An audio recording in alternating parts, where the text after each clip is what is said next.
After the World War I, when the European currencies collapsed and the governments failed, it led to a new type of economy, where everyone kept their gold at home or retained a thread in their hand of the money they printed. That's how the capital flowed eventually into Switzerland. This is Syed.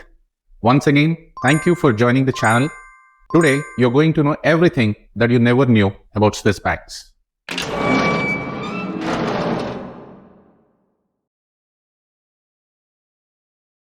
In 1965, when there was still uneasy money and uneasy governments, Swiss bank was the only one operating around the world. For people with tax problems, Swiss banks have always been an attractive solution. Many film stars, businessmen, and political personalities have numbered accounts in order to protect their financial resources from the tax authorities. Numbered accounts assure secrecy inside the bank and abroad as well. This came into vogue in the 1960s when Swiss bank started undergoing independent audits. The auditors also follow the secrecy laws, and if they reveal any information, they would land up in jail. The auditors have no idea on whose accounts they are working on.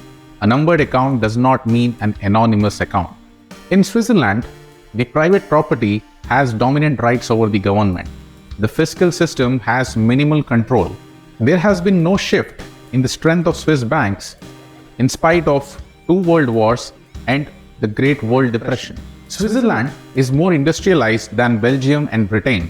There is complete financial freedom across the country. Bank secrecy was first written into the Swiss laws in 1934 to help foil Nazi efforts on expatriating German money. Point to note is tax evasion in Switzerland is just an administrative matter and not a criminal offense. Surprising fact is no government, including the Swiss, can ever get into a bank vault without a court order. A much astonishing fact is the court order is almost impossible to obtain. In some bankruptcy cases, the litigations have run across for decades. Swiss protected the Jewish assets during the Nazi era and later extended the same privacy to Nazi assets. Swiss banks make loans to the most responsible corporations and governments on planet Earth. What creates an undeniably bad image of Swiss banks is the fact that there are a lot of things which are illegal around the world are actually permissible in Switzerland. Now let's talk about some numbers. The 7 leading banks of Geneva manage and control almost $3 billion worth of securities in the New York Stock Exchange.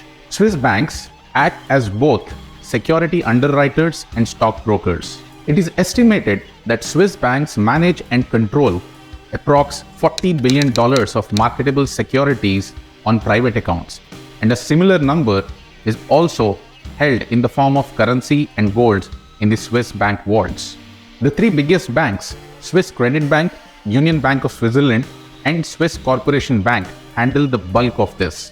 But the money on the private accounts is never shown on the balance sheets. In this way, Swiss banks are like an iceberg, 7/8 of which is underground and never shown. The underground money goes mainly to Wall Street. If not Wall Street, then somewhere else.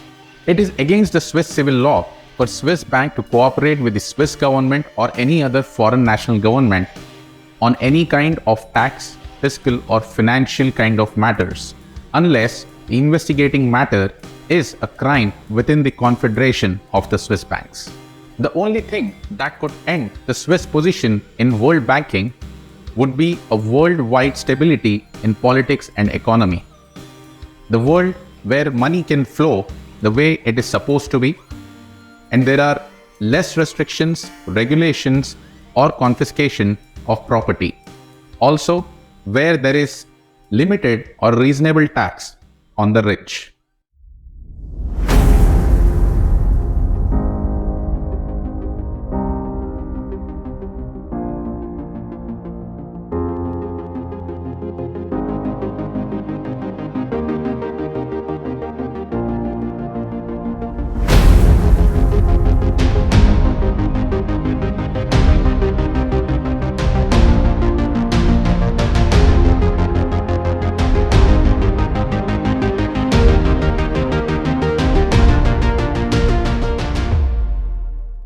If you like my content, please hit the like button and subscribe to my channel. I'll be back with my next video very soon. Till then, stay safe. Thank you. Signing off.